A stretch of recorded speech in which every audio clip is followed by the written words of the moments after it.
Oompa Loompa Doompty Doo, have I got the perfect diorama for you?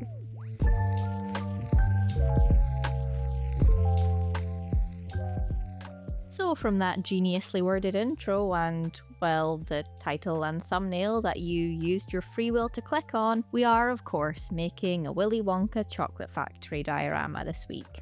So let's get some wood and foam and start making a base.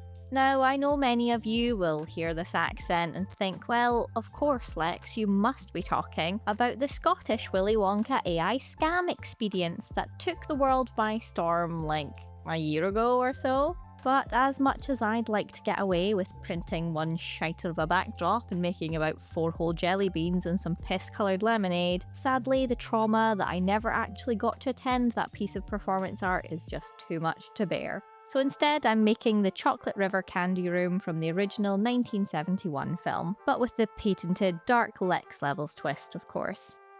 After making a cross-section to later be our Chocolate River, I got to covering the foam with some filler, whilst trying not to make a mess and fling white powder everywhere like it's your Uncle Gary's coffee table on a Tuesday afternoon.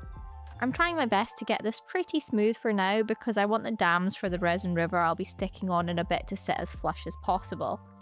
I then moved on to some Sculptamold for the top to make a nice hilly landscape.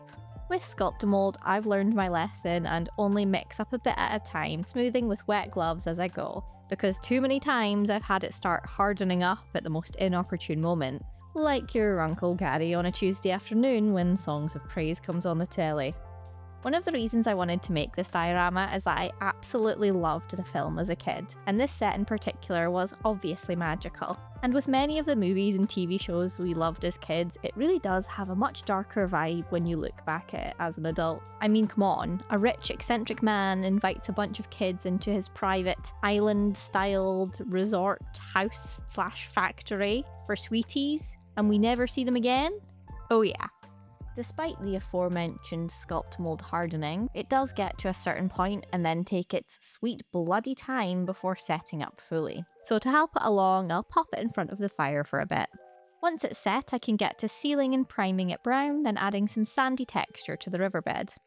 Another reason I was inspired to make this was finding these minis from one of my favourite mini companies, Crooked Dice. Of course, we have commercially distinctive, unrelated icon, Terry Tonker, which definitely sounds like a nickname you'd give your dad's creepy mate from the pub who wants you to call him uncle, along with these definitely not Oompa Loompas brandishing weapons.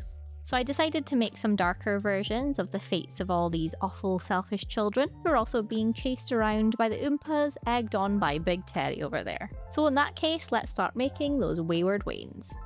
First up, I'm mixing some green stuff to create maybe the most iconic ill-fated child, Violet Beauregarde. Even if you've been living under a pile of rocks bigger than the ego of a crypto bro selling courses on TikTok, you will know that Violet turns into a blueberry for her ending. So I made a ball shape and then pressed in a head and some hands, not worrying about feet for a reason you'll see in a bit. Now, I must say, Violet, or more accurately her dad, Sam Beauregard, has had an undeniable effect on my life, because for 30-ish years, I've had an inescapable compulsion to say, Violet, you're turning violet, Violet! Every single time I need to reference the colour violet. You're turning violet, Violet. I'm not even joking on this one, I genuinely do this mid-conversation sometimes. It's just one of those things that is stuck in my brain forever. Ironically though, she isn't actually even turning violet at all. She is quite clearly blue, so whilst I will still choose to describe her as Violet, you're turning violet, Violet, I did paint her up blue, just like the film. Moving on to the next child, I decided to tackle Veruca Salt, who is the whiny, moany, most likely to grow up to be a Karen, rich girl character. Now, I'll be honest, I struggled a bit with how to show her fate, since I'm obviously putting most of them on a set that isn't the one they actually meet their ends in. Veruca's fate sees her end up careening down a gaping hole, don't worry hun, happens to the best of us, while complaining to the manager that she wants a golden goose. So instead, I thought I'd have her stuck inside one of these giant gumballs that she takes her rage out on in the candy room. So with the bottom half of a Velma mini and another green stuffed ball that I sculpted cracks onto, I made her and painted her up with some wet blending for the gumball and her iconic red outfit with some dry brushing for texture. As a nod to our fate though, I did grab this little bird that I have, which isn't a goose admittedly, but if you were looking for accuracy in the comedy Willy Wonka deaths video, I really don't know how we got here. I painted it up nice and golden and added some eyes before sitting him atop her gumballed head as if he were mocking her right to the end. Next I made a teeny tiny little Mike TV.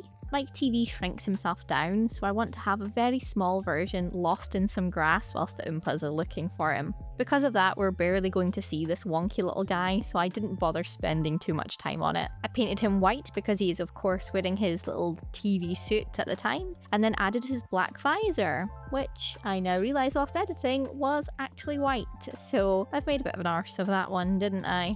Now moving on to Augustus Gloop, a man with a deep desire for diabetes second only to my own. Just saying, if I was in that room, I would have housed that river in a maximum 4 minutes. He is the only child who does meet his end in the candy room. He gets sucked up the chocolate pipes, never to be seen again. For now, all we need is his head, which I'm painting with his iconic blonde locks. Really am starting to feel a kinship to Augustus right about now. And then some more of these amazing hands that I used for Violet You're Turning Violet Violet 2 from MEP Miniatures. They are so handy. Unintended, but ashamed of. Willy Wonka himself needs no modification, so I painted his suit in the iconic purple. Some might even describe it as Violet. You're turning violet.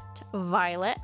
Mr. Beauregard, you colorblind prick, you've ruined my life. I can't stop. Anyway, moving on. I finished him off with a mustardy yellow bow tie and some eyes that are giving the 40-yard stare only available to a man who's starting to question just what the fucking plan was in doing this. Seriously, it's a lot of deaths for just a tour Willy. On to the most intensive of the paint jobs next with all of the Oompa Loompas. I'm not the best mini painter in the world, so my order of operations generally goes in order of how easily I can clean up mistakes. So I started with the bright orange skin first, with a brown wash to pick up some shadows, and a lighter orange dry brush for highlights. Then I did the green hair with the same washes and dry brushes, which is just how I paint most things to be honest, so I'll try not to repeat myself too much. I then went in with the brown for the undershirt and started adding on the tiny stripes and swirls. Now the main reason I'm not about to win any golden demons is that my hands shake like a particularly nervous chihuahua after a 4-day bender, so details are a little bit difficult for me. Especially because, as always, I have to do the Betty Spaghetti around the camera, so I can't get into a good comfortable position. It's been getting worse since I started getting carpal tunnel a few years ago, so if any fellow shaky bastards have any tips to share in the comments, please do. I added their white eyebrows, which is definitely a choice, but not one I can comment on, as I'm pretty sure I fell victim to the black as a raven's wing, thin as a fishing wire on a diet trend back in 2008. With more washes, dry brushes, and metallics for the weapons, and finally the tumultuous task of giving them pupils that look vaguely in the same direction, they were done. For our last mini, you may be expecting Charlie Bucket, the main character of the film, but no, we can't possibly do a darker, scarier version of the story without the scariest of them all, Grandpa Joe. And yes, this is my representation of him. Tavern drunk whose beer stein I'm cutting off to replace with a Coke bottle charm to represent the fizzy lifting drink he stole and nearly ruined Charlie's whole future with. If anyone deserves a bad fate, it's this arsehole. Honestly, go back and watch it now. He is the true bad guy. And that's in the film with the invite children to your house and let them die in strange unusual ways dude. I mean, just from the start of the film, he pretends to be bedridden for 10 years. Then as soon as a wee holiday to Wonka's is on the table, he's up twatting about the room singing, "I've got a golden ticket." Honestly, I think he might be the benefits fraud that the right wing are always on about. Just saying.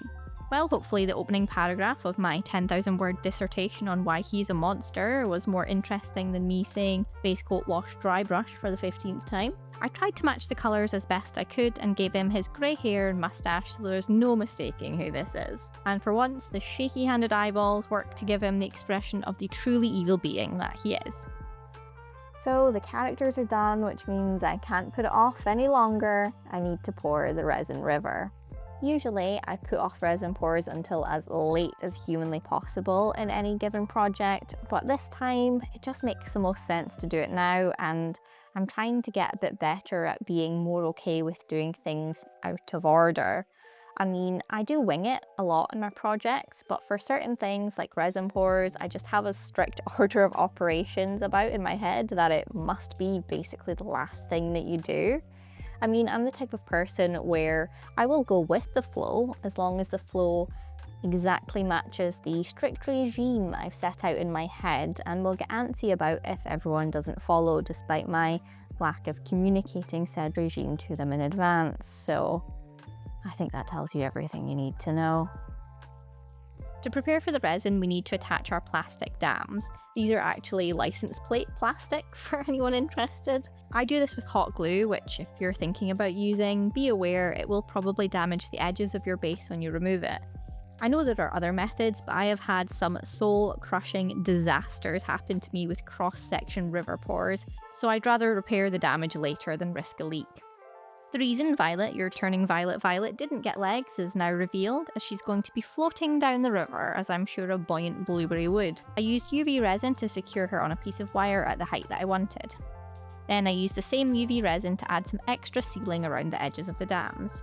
When I say I'm paranoid about resin leaks, I mean it. I'm more paranoid than your Uncle Gary on a Tuesday afternoon after a few too many good weekends, if you know what I mean. The sealing also serves a purpose in securing dear Augustus's head and hands under the chocolate, which I thought would be a fun peekaboo at the edge here. Too bad I got my hands right in front of the camera the whole time, so just brilliant filmmaking there, Lex. Great stuff. I kept the UV resin clear so he could be visible through it at the end. Now there's really no way to avoid it any longer, it's time to mix the resin. This is a deep pour resin, and I made sure to mix it really well before adding the chocolate brown colour and pouring it in.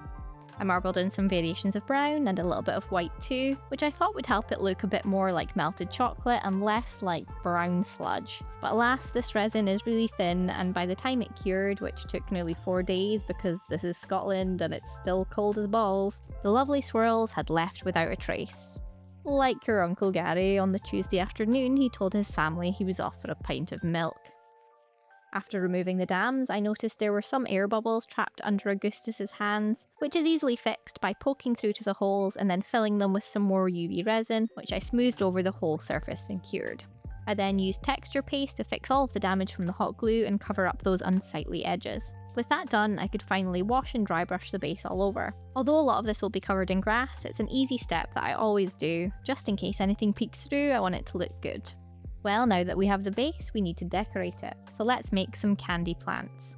First up, there's lots of trees, so I started with my tried and true tree making method. I soaked lichen with Mod Podge to stiffen it up. At scale, I think they look like intricate little branches and foliage. Then I molded some armature wire into tree shapes and covered them in hot glue, texturing with the tip as I go. I have a full tutorial on my channel about how I make hot glue trees if you'd like to learn, but for the benefit of those who have seen me make them many times, I won't go into too much detail. For the first kind of tree, I'm looking at this one. This looks like a regular tree trunk, and then on top there are gumballs presumably and a lot of fabric. I mean, it's obviously fabric, but I'm not sure what kind of candy it's supposed to be, if any. This is one of those things when making miniatures that you have to weigh up the options of A, doing an exact one-to-one recreation versus B, artistic liberty and what is legible at a small scale. Luckily, I don't give two flying fuckaroonies about perfect accuracy, since that's not what I'm trying to achieve. So to make it more obviously a gumball tree, I'm just going to go full ham on gumballs only.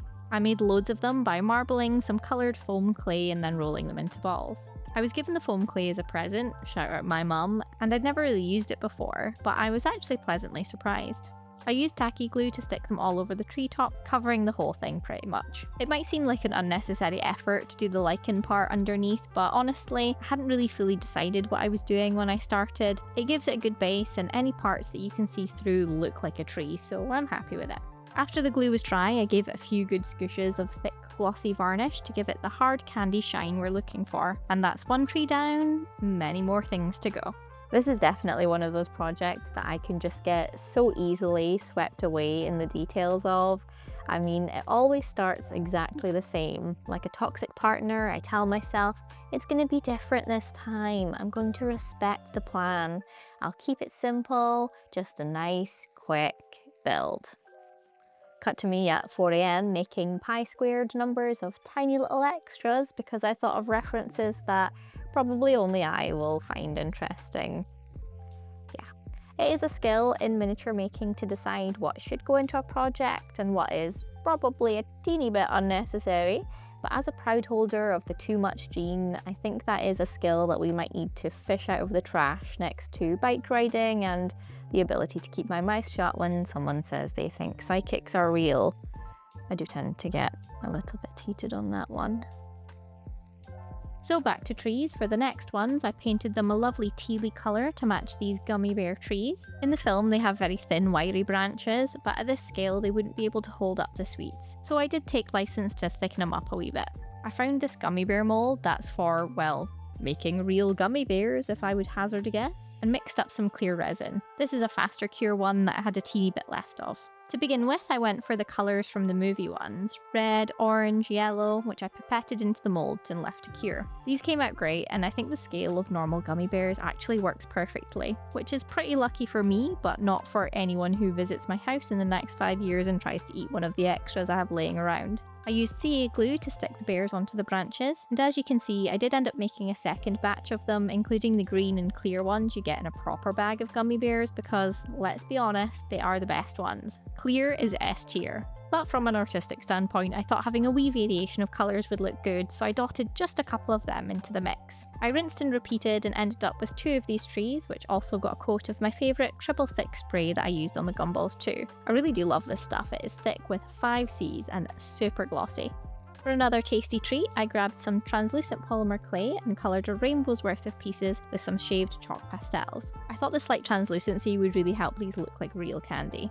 I marbled a few colours at a time, rolled them into long snakes and swirled them into lovely looking lollipops. Then with the same snakes I made lots and lots of candy cane shapes too, and sent them all off for a bake.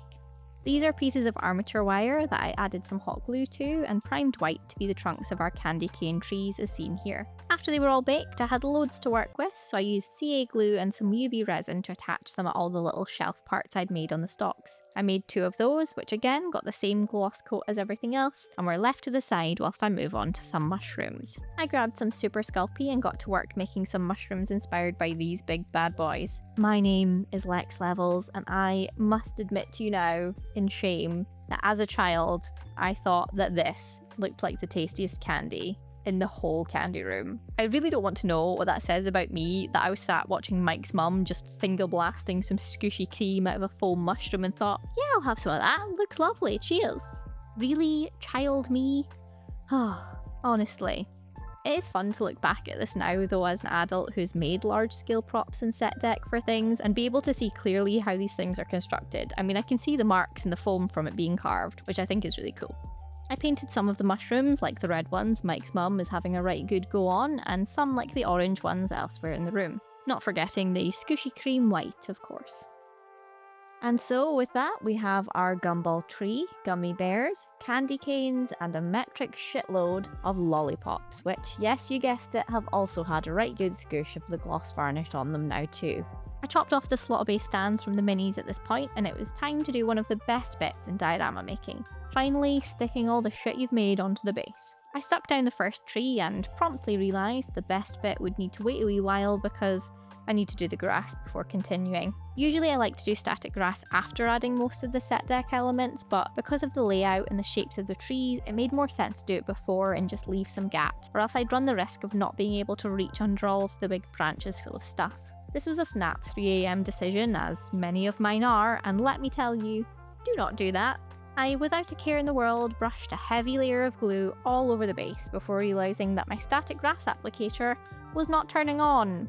Further investigation revealed I was using a battery with a best before date March 2019. Brilliant stuff. Luckily though, with a late night and shining armour battery delivery, I managed to get it going before I ruined the whole project. I got a lush layer of green grass applied all over. I used this static grass layering spray to add some longer grass in some areas, particularly where we're going to be hiding mini Mike TV. Finally back to the sticking shit down phase, I got our gummy bear trees on. I like how this one is hanging over the river here. Then I added the candy cane trees, one either side of the river too. Next I used clump foliage to make some bushes around the bases of some of the trees, with a sprinkle of coloured flock for flowers. I chopped Mike up a bit, sorry pal, and stuck him into the long grass with an Oompa trying to find him. I went in a few times with some layers of flocking flowers to help disguise him a bit, so he's just peeking over the top. Willy got pride of place up on this hill overseeing the carnage, and of course ultimate villain Grandpa Joe is up the front, being set upon by two Oompas, who I think it goes without saying definitely have the right to fuck him up. I made a gumball patch next with some of the leftovers from the tree and some more bushes, and set Veruca down next to them for some context, with another Oompa heading down towards her. This Oompa is looking upon Violet, you're turning Violet, and wondering how the hell he's going to get to her without ruining his lovely crisp white eyebrows and MC Hammer dungarees. Then finally I went all around the base, adding mushrooms and lollipops wherever my heart desired. Before we get to the beauty shots, I just want to say thank you heaps for watching this video. Please subscribe, like, comment, all the good stuff. Thanks to my Patreons, of course. The link to that will be in the description for anyone who fancies a wee look, and I'll catch yous after.